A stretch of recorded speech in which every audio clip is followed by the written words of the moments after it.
Baik, sekarang kita dengarkan Rocky Gerung.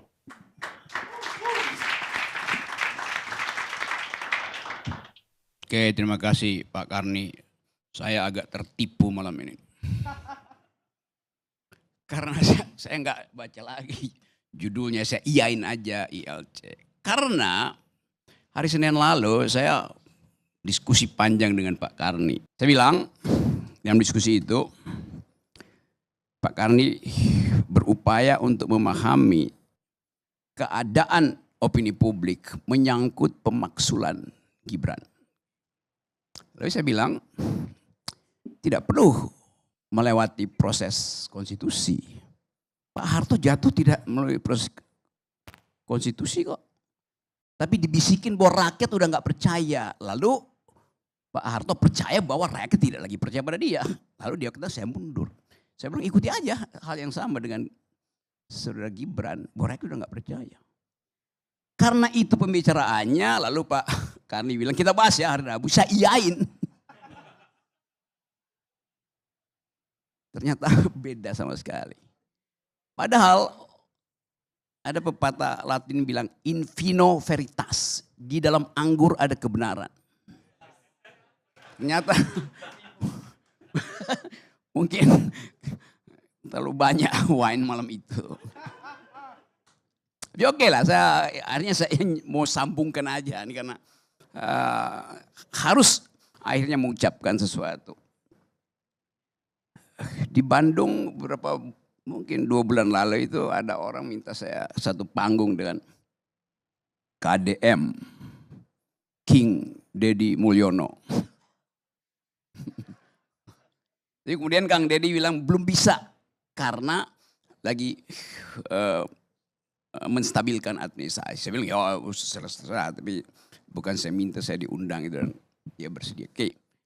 Coba kita lihat ya apa yang saya ikuti apa yang kalian ucapkan tadi itu.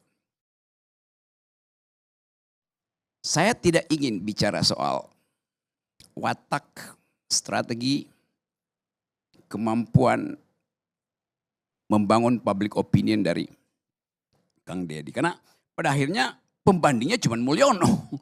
Kan dari tadi Anda ngomong begitu. Kenapa pembandingnya nggak Bung Karno misalnya coba?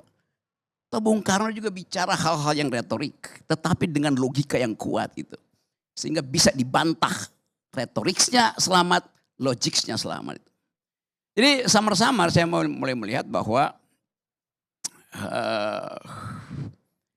yang berbahaya sebetulnya bukan Deddy Mulyadi, Yunto Mulyono.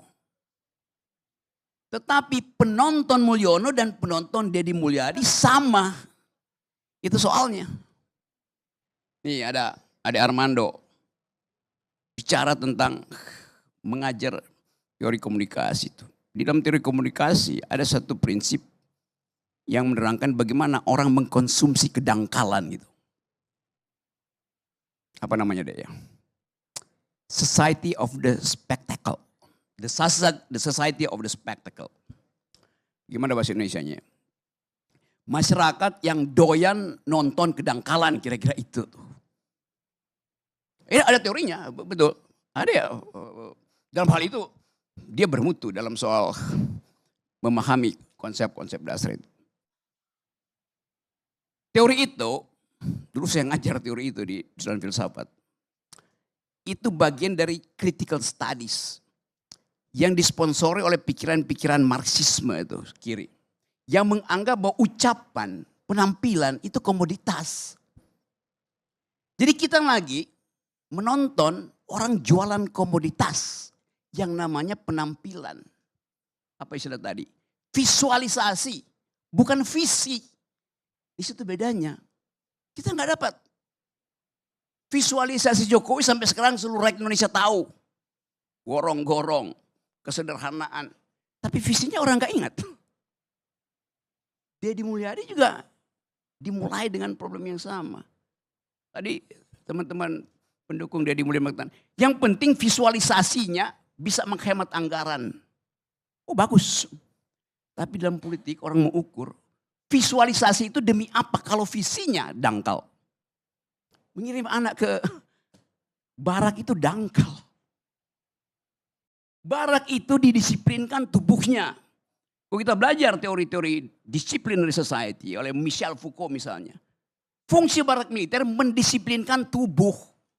Bukan mengajak orang berpikir itu. Apa istilahnya deh? The docile body. Tubuh yang didisiplinkan, yang ditekuk, dibentuk. Anak itu nakal karena kreativitasnya bertumbuh. Diperlukan pedagogi. Yang dihasilkan oleh Deddy Mulyadi ada demagogi itu. Kirim ke barak itu. Kenapa enggak Gibran dikirim ke barak?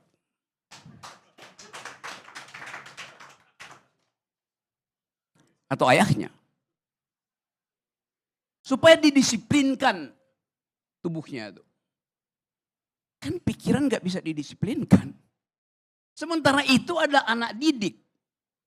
Bagaimana mendisiplinkan pikiran anak didik? Justru anak didik itu diprovokasi untuk berpikir nakal.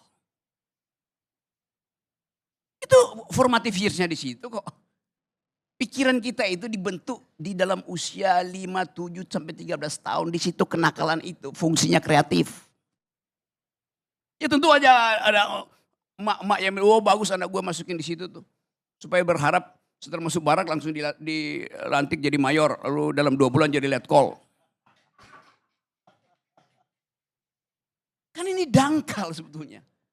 Saya gak ada problem dengan itu. Tapi metodenya itu dikonsumsi oleh publik akhirnya. Jadi kita nonton kedangkalan. Dan itu yang berlangsung di kita setiap hari. Dari zaman Pak Jokowi yang saya kritik terus. Saya gak kritik pribadi Pak Jokowi. Saya kritik mental kita yang mengkonsumsi kedangkalan.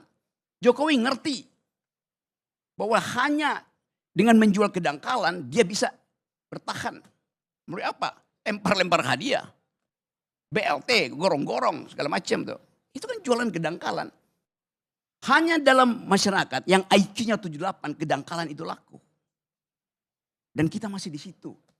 Saya masih cari-cari datanya.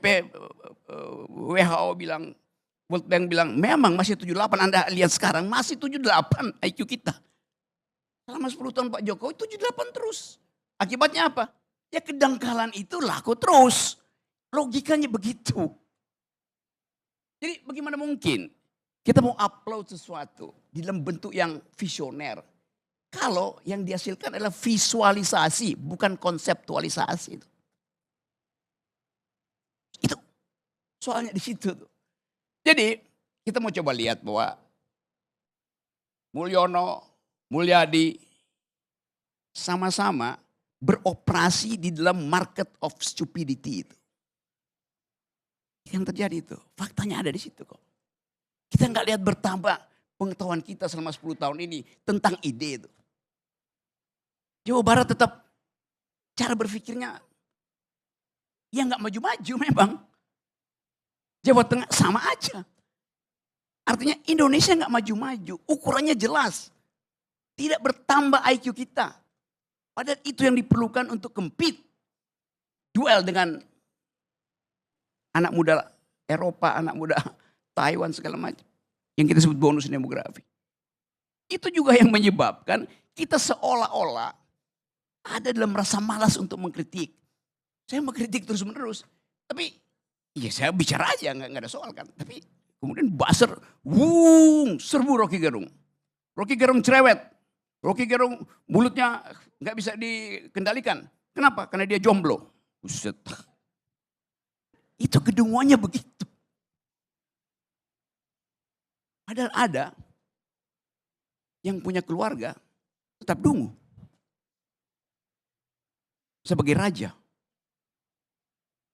Jadi kita mau bikin renungan. Ini kebetulan 21 Mei hari reformasi.